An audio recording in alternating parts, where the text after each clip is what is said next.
Hi everyone, నేను Swapna. Welcome to my channel. నేను ప్రజెంట్గా ఈ వీడియో చేయడానికైతే ముఖ్య కారణం మా సిస్టర్.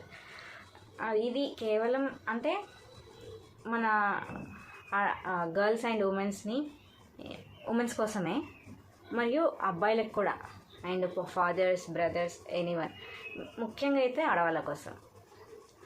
ఎందుకంటే ఈరోజు నేను మా సిస్టర్తో మాట్లాడుతున్న క్రమంలో ఇయర్స్ ఏజ్ తర్వాత అయినా ఓన్గా ఎక్కడికైనా వెళ్ళి మన పనులు మనం చేసుకోగలగాలి, ముఖ్యంగా ఆడవాళ్ళు. సో అలా కాకుండా నాన్న తీసుకెళ్తారు, నాన్న లేని బయటకు వెళ్ళను, మా నాన్న అస్సలు బయటికి పంపించడు. ఇలా ఏంటంటే ఒకరి మీద ఆధారపడుతూ మనల్ని మనం ఏంటో తెలుసుకోకుండా ఇంకా ఒకరిపైన ఆధారపడుతూనే ఉండడం. మనం బలంగా తయారవ్వాలి అంటే ఓన్గా వెళ్ళి చేసుకున్నప్పుడే మనం బలంగా అవుతాం. అలా కాకుండా అలా పేరెంట్ పైన ఆధారపడినప్పుడు ఇంకా భయం అనేది ఎక్కువైపోయి వెళ్ళలేకపోతున్నాను బాధ కూడా కాదు, అలా అలవాటు అయిపోతారు. అందుకోసమని ఇలా మా సిస్టర్ లాంటి వాళ్ళు ఎంతోమంది ఉండుంటారు కదా, కనీసం వాళ్ళకి ఇది యూజ్ అవుతుందన్న ఉద్దేశంతో నేను ఇది చేయడం జరుగుతుంది. చెప్పొచ్చేది ఏంటంటే, పేరెంట్స్కైనా లేదంటే ఆడవాళ్ళకైనా మిమ్మల్ని మీరు బలంగా చేసుకోవాలి. ఈరోజు కాకపోయినా రేపు ఎక్కడికో ఒక చోటు ఖచ్చితంగా వెళ్ళాలి.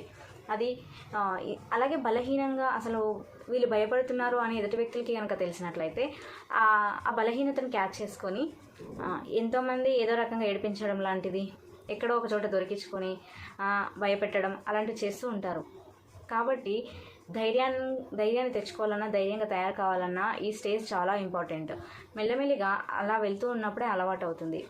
ఇంకొకటి, ఇలా వెళ్తున్నప్పుడు కూడా భయపడుతున్నామని ఎదుటి వ్యక్తులకి తెలిసినట్లయితే అది వాళ్ళు అవకాశంగా తీసుకొని ఏదైనా చేయొచ్చు, భయపెట్టడానికి కావచ్చు, ఎనీవన్ ఏదైనా చేసే అవకాశాలు ఉంటాయి. కాబట్టి మన లోపల భయం ఉన్నా కూడా ఎదుటి వ్యక్తి ఆ భయాన్ని కనిపించకుండా మేనేజ్ చేయగలగాలి. అప్పుడు అమ్మో చాలా ధైర్యంగా ఉంది, మనం ఈమె దగ్గరికి వెళ్ళలేము అన్న థాట్ అవతల వాళ్ళకి రావాలి. అలాంటప్పుడే ఏదైనా ఎక్కడికైనా వెళ్ళి ఏదైనా చేయగలుగుతాం. ఇంకొకటి, ఇలా మనం ఎప్పుడైతే డిపెండ్ అవుతామో వాళ్ళకి కూడా ఎప్పుడు నేను లేని బయటికి కదలదు ఇంకా అని కోపాలు వచ్చే అవకాశాలు కూడా ఉంటాయి.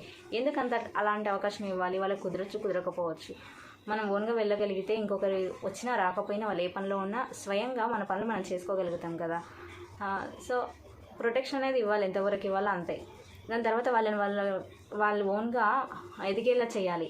ముఖ్యంగా పేరెంట్స్, ఇది మీరు నిజంగా పిల్లలకి ఇవ్వాల్సినటువంటి ఒక బలం.